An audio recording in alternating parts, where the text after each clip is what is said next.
जय श्री ओमकारेश्वर दोस्तों। आज की इस वीडियो में मैं आपको दर्शन करवाऊंगी ओमकारेश्वर के। साथ में आपको बताऊंगी कि आप किस तरह से ओमकारेश्वर घूम सकते हैं और इसके दर्शन कैसे आप कर सकते हैं। वीआईपी दर्शन का ओमकारेश्वर में क्या प्रोसेस होता है, साथ में ओमकारेश्वर के साथ यहाँ जो ममलेश्वर हैं उनके दर्शन करने में भी कितना समय लगता है, ओमकारेश्वर और ममलेश्वर के बीच में दूरी कितनी है, नर्मदा माँ के दर्शन कैसे कर सकते हैं, नर्मदा माँ की आरती आप कैसे ले सकते हो। साथ में यहाँ पे थोड़ा सा ओमकारेश्वर में आप अगर परिक्रमा करते हैं तो पीछे कावेरी नदी भी आती है, तो नर्मदा और कावेरी नदी का संगम कैसे देख सकते हैं। सारी चीज़ें दोस्तों ओमकारेश्वर के बारे में मैं इस वीडियो में आपके साथ शेयर करने वाली हूं। अगर आप मेरे चैनल पे नए हैं तो इस तरह की महाकाल या ओमकारेश्वर यात्रा के बारे में संपूर्ण वीडियोज़ के लिए मेरे चैनल सब्सक्राइब कर सकते हैं और आप मेरी वीडियोज़ में देख सकते हैं। तो दोस्तों ये है ओमकारेश्वर बस स्टैंड। हम इंदौर से ओमकारेश्वर गए थे, चूँकि हमने उज्जैन की महाकाल की और ओमकारेश्वर की जो यात्रा है वो एक साथ ही की थी। तो महाकाल का तो मैंने आपके बहुत से वीडियोस में आपको बताया है सारी डिटेल में कि कैसे की, कैसे नहीं की, कैसे हम यहाँ आए। उसी तरह से दोस्तों हम यहाँ बस स्टैंड पर पहुँच चुके हैं और बस स्टैंड से 3 से 4 किलोमीटर दोस्तों ओमकारेश्वर है। तो हमें यहाँ से ऑटो लिया है और ऑटो से हम होटल के लिए ओमकारेश्वर चले गए हैं। हमने ऑनलाइन होटल बुक नहीं कराया था क्योंकि ओमकारेश्वर में बहुत ईजिली होटल मिल जाते हैं। वैसे हमने दोस्तों महाकाल में भी ऑफलाइन होटल बुक करवाया था, आप देख सकते हैं हमारी पिछली वीडियोस में। तो इस तरह से दोस्तों हम यहाँ से निकल चुके हैं ओमकारेश्वर के दर्शन के लिए। तो दोस्तों ओमकारेश्वर में आप एक तो यात्रा होती है कि आप सुबह जाके शाम को वापस आ जाएं। वैसे तो 4 घंटे में आप बहुत आसानी से ओमकारेश्वर की पूरी यात्रा प्लान कर सकते हैं, जिसमें आप पूरी ओमकारेश्वर द्वीप की परिक्रमा भी दे सकते हैं, जिसके लिए मैंने डिटेल वीडियो किया है, आप मेरे पीछे की वीडियोज़ में देख सकते हैं। तो दोस्तों अब हम ऑटो से उतरे और उसके बाद यहाँ जब थोड़ा सा आप आगे चलोगे तो यहाँ पे मिलेगी आपको नर्मदा मैया। ये नर्मदा मैया का पहला घाट है जो कि ओमकारेश्वर में एंट्रेंस के पास ही आ जाता है। इसके बाद दोस्तों आप दीपदान कर सकते हैं, क्योंकि अगर ऐसा नर्मदा मैया में आप जाएं और दीपदान नहीं करें तो यात्रा पूरी नहीं मानी जाती है। इसलिए इस तरह से आप जाते ही दीपक आपको बहुत से इस घाट के पास मिल जाएंगे। अब दोस्तों यहाँ से आप 50 रुपये में बोट लेकर सीधा ओमकारेश्वर मंदिर जा सकते हैं। पहला तरीका तो ये है। दूसरा है कि आप पैदल जाइए, भाई वॉक जाइए, आपको 1 घंटा लगेगा। तो आपको थोड़ा सा ओमकारेश्वर में जो टाउन है उसके बीच में से चल के और एक झूला जो आपको सामने दिख रहा है दोस्तों, इसको क्रॉस करके पैदल पैदल आपको मंदिर आना पड़ेगा, जिसके बारे में डिटेल में मैं इस वीडियो में आपको और बता दूंगी। तो दोस्तों हमने ओमकारेश्वर की 2 तरह से यात्रा की। हम लोग तो ओमकारेश्वर में रुके थे, तो शाम को तो दोस्तों हम लोगों ने सिटी में होके यात्रा की, यानी कि ओमकारेश्वर में पैदल जाके की, और सुबह दोस्तों हमने बोट से की। हमने तो दोस्तों इस पूरी नर्मदा मैया की परिक्रमा भी दी, जिसका डिटेल वीडियो बहुत बड़ा है जो मैंने पहले ही शेयर कर दिया है। आप मेरे पिछले वीडियो में देख सकते हैं कि नर्मदा मैया की परिक्रमा बोट से कैसे दें। लेकिन यहाँ ये बहुत कम लोगों को पता होता है। ज़्यादातर लोग यहाँ से 50 रुपये में सीधा ओमकारेश्वर जाते हैं। अगर बड़े बुजुर्ग हैं दोस्तों तो आप यही प्रेफर कीजिएगा, क्योंकि ये पहाड़ी इलाका है। जब आप मंदिर में दर्शन के लिए भी जाते हैं तो आपको बहुत सी चढ़ाई करनी पड़ती है, और अगर आप बोट से जाते तो विदिन 10 मिनट आप सीधा 50 रुपीज़ में मंदिर पहुंच जाते हैं। तो आप देख सकते हैं दोस्तों हम पहुंच चुके हैं मंदिर, और दोस्तों ये मंदिर का एंट्रेंस है और यहाँ पे घाट पे आपको बोट वाले भैया छोड़ देते हैं। यहीं पे आप फूल ले सकते हैं और साथ में जल चढ़ाने के लिए जल ले सकते हैं। और ये ऊपर जो अभी झूला दिखा था, इससे दोस्तों पैदल वाले लोग आते हैं, और एक जो झूला है उससे दोस्तों हम जाएंगे अमलेश्वर। अमलेश्वर या ममलेश्वर बोल सकते हैं आप। उनके लिए दोस्तों आपको बोट से नहीं यात्रा करनी होगी, क्योंकि उनका रास्ता पहाड़ पे है वो मंदिर, तो उनको तो दोस्तों आपको पैदल ही जाना पड़ेगा। सिर्फ ओमकारेश्वर आप 50 रुपये में बोट से आ सकते हैं। ये जो दिख रहा है दोस्तों आपको ब्रिज, इस पे होके पैदल आना पड़ता है ओमकारेश्वर, और हमने ये यात्रा सीधी की है इसलिए हमने इस ब्रिज पे नहीं आना पड़ा। हम सीधा इसके नीचे से बोट से चले गए हैं। तो अगर आपके साथ कोई सीनियर सिटीजन जा रहे हैं या बच्चे जा रहे हैं तो दोस्तों आप इस ब्रिज पे, बहुत लंबी चढ़ाई है, आपको कम से कम 2 से 3 किलोमीटर पैदल चलना पड़ेगा तब मंदिर आएगा, क्योंकि ये ब्रिज है और इससे भी बड़ा दोस्तों मार्केट में होके आपको निकलना पड़ेगा। वो रास्ता है। तो अगर आपके पास बड़े बुजुर्ग हैं, आपके पास टाइम की कमी है या छोटे बच्चे हैं, तो आप बोट से ही 50 रुपये में सीधा ओमकारेश्वर मंदिर जाएं। तो दोस्तों इस तरह से हम मंदिर आ चुके हैं और अब दोस्तों हम यहाँ से शुरू करते हैं हमारी मंदिर में चढ़ाई। तो दोस्तों ओमकारेश्वर मंदिर में आप VIP टिकट्स भी ले सकते हैं। टिकट्स की प्राइस टाइम टू टाइम अलग होती है। हम गए थे तब 200 रुपये यहाँ का VIP टिकट था, और जो 200 रुपये में आपको बिल्कुल टाइम नहीं लगेगा, विदिन 10 मिनट ये लोग आपको ओमकारेश्वर में जलार्पण का दोस्तों अलग टिकट होता है, दर्शन का अलग टिकट होता है, हर तरह के टिकट होते हैं, जैसे कि मैंने महाकाल की वीडियोज़ में बताया। तो आपकी दोस्तों श्रद्धा के अकॉर्डिंग आप टिकट्स ले सकते हैं। ये दोस्तों नंदी महाराज और इनके बिल्कुल सामने ही ओमकारेश्वर हैं, जो कि हम बहुत जल्दी यात्रा करेंगे। हम दोस्तों फ्री में दर्शन कर रहे हैं, हमने किसी भी तरह का कोई भी टिकट नहीं लिया है। उसके बाद भी दोस्तों आप देखेंगे इस वीडियो में कि हमने फ्री में किस तरह से जल अर्पण किया। ममलेश्वर और ओमकारेश्वर दोनों में हमने फ्री से जल अर्पण किया, और साथ में दोस्तों बेलपत्र और फूल भी हमने चढ़ाए थे। ये दोस्तों किस्मत वाली बात है कि कई बार भीड़ ना हो तो आप आराम से यहाँ जल अर्पण कर सकते हैं और हमारी तरह आप फ्री में दर्शन कर सकते हैं। ये दोस्तों मंदिर परिसर में बने हुए छोटे छोटे मंदिर हैं, जिस तरह से ये एक मंदिर है, आगे ये छोटे से शिव जी की शिवलिंग है। इस तरह से आपको मंदिर परिसर में जब आप परिक्रमा करोगे, यानी कि मंदिर में चढ़ाई करोगे दर्शन के लिए, तो आपको छोटे छोटे मंदिर और मिलेंगे।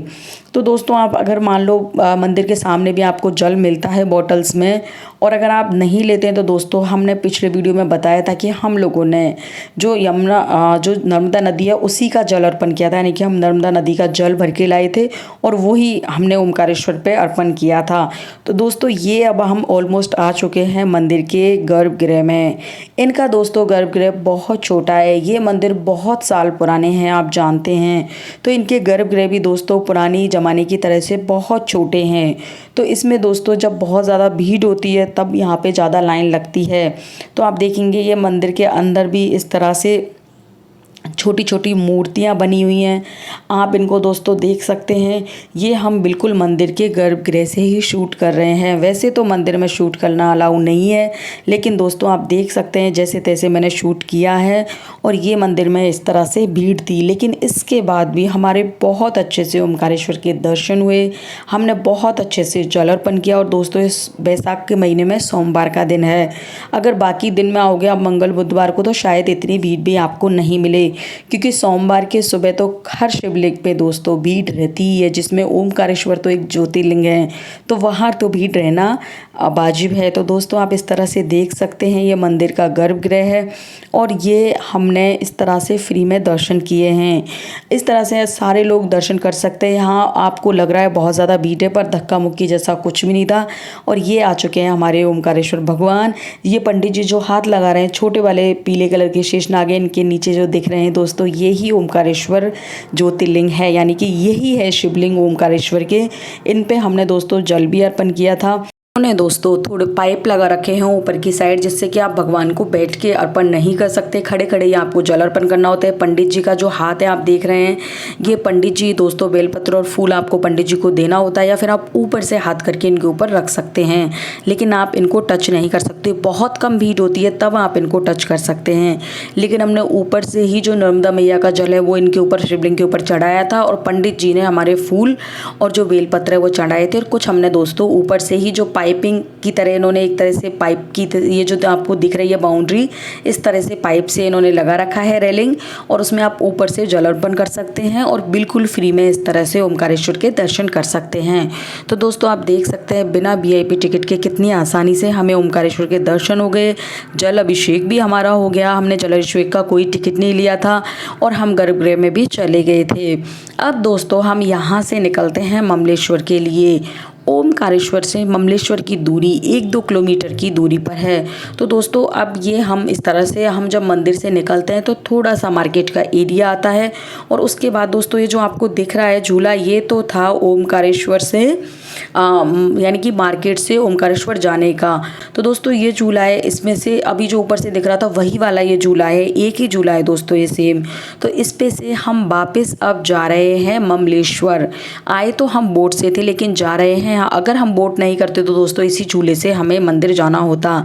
अब हम आ चुके हैं दोस्तों झूले से नीचे मार्केट में, और यहाँ से दोस्तों मार्केट में हम जाएंगे तो थोड़ा सा हमको अगेन 1-1.5 किलोमीटर और चलना पड़ेगा और हम पहुँच जाएंगे ममलेश्वर।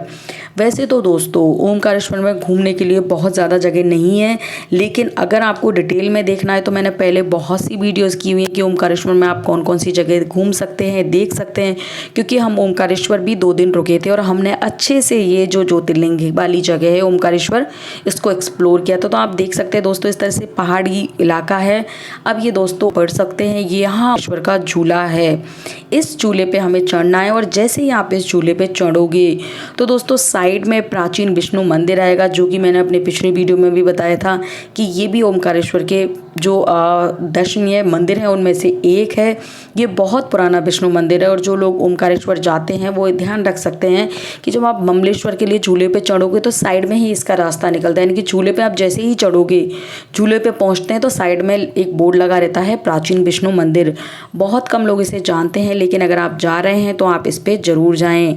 हमने दर्शन करने के बाद झूला क्रॉस किया, और थोड़ी सी देर में ही झूला क्रॉस करते ही आ जाते हैं ममलेश्वर मंदिर। तो दोस्तों ये है हमारा ममलेश्वर मंदिर। ऐसा कहा जाता है कि ओमकारेश्वर जो ज्योतिर्लिंग है वो 2 हिस्सों में टूट गया था। एक तो ओमकारेश्वर जो अभी हम दर्शन करके आए हैं, और दूसरे ये है ममलेश्वर। तो ये ममलेश्वर और ओमकारेश्वर जब हम इन दोनों की यात्रा कर लेते हैं, यानी कि दोनों के दर्शन कर लेते हैं, तब भी हमारी ओमकारेश्वर की यात्रा सफल मानी जाती है। तो दोस्तों अब हम एंटर करने वाले हैं ममलेश्वर ज्योतिर्लिंग मंदिर में। ये जो ज्योतिर्लिंग है इसमें दोस्तों ओमकारेश्वर से थोड़ी सी कम भीड़ रहती है, या फिर ये बोल सकते हैं आप कि हम थोड़ा सा धूप में आए थे। यानी कि वहाँ हम 10 बजे के आसपास पहुँच गए थे, यहाँ आते आते हमें 11 साढ़े 11 बज गए थे। तो थोड़ी सी 11-12 बजे के आसपास गर्मी थी, तो भीड़ भी कम हो गई थी। तो देख सकते हैं ममलेश्वर में बहुत कम भीड़ है, और कितनी आसानी से ये हैं हमारे ममलेश्वर ज्योतिर्लिंग। इनके दर्शन हो रहे हैं, सारे लोग इनके जलाभिषेक कर रहे हैं। हम लोगों ने भी जलाभिषेक किया, फूल अर्पण किए। इस तरह से पंडित जी ओमकारेश्वर की तरह बैठे हैं, सबके फूल चढ़वा रहे हैं, बेलपत्र भी चढ़ा रहे हैं। आप यहाँ पे दान भी कर सकते हैं।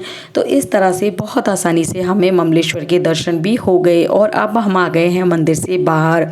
तो आप देख सकते हैं दोस्तों हमने VIP टिकट नहीं लिया था। ममलेश्वर का भी आप VIP टिकट ले सकते हैं, क्योंकि यहाँ अभी दोपहर का समय है और अप्रैल का महीना है, इसलिए थोड़ी सी दोस्तों यहाँ धूप है और बहुत गर्मी है। नहीं तो दोस्तों यहाँ पे भी हम शाम को भी आके गए थे, बहुत ज़्यादा भीड़ थी। तो दोस्तों इन दोनों ही मंदिरों के मैंने आपको दर्शन करवा दिए हैं, सारा प्रोसीजर आपको बता दिया है। इस तरह से ये मंदिर की परिक्रमा है जो कि हमने दे ली थी। तो आप बहुत आसानी से ओमकारेश्वर और ममलेश्वर 4 घंटे के अंदर अंदर घूम सकते हैं। एक्स्ट्रा आपको बोटिंग करनी है, संगम देखना है, तो उसके लिए मेरा वीडियो है, आप देख सकते हैं कितना आपका चार्ज लगेगा। अगर आप होटल में रुकना चाहते हैं तो उसके लिए भी मेरे पुराने वीडियोस देख सकते हैं। इससे पहले के मैंने डिटेल में आपको उज्जैन की, ओमकारेश्वर की, महाकाल की, इंदौर की सारी यात्राएं दोस्तों दिखाई हैं। तो दोस्तों अब यहाँ संपन्न होती है हमारी ओमकारेश्वर की यात्रा। वीडियो अच्छा लगा हो तो वीडियो को लाइक कीजिएगा, और कोई नीडी हो, फैमिली फ्रेंड्स में जा रहा हो तो उसके साथ शेयर कीजिएगा। मिलती हूँ बहुत जल्दी इसी तरह के नई वीडियो के साथ। Till then bye bye.